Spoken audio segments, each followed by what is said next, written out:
причинял тебе боль и видит Бог. Я слишком долго все это терпел.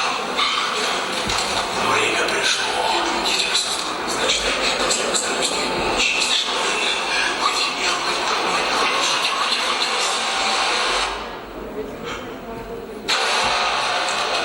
зря стараешься. Я тебе не просто какой-то воображаемый друг. Видишь? Это означает только одно. Мы с тобой становимся одним целым.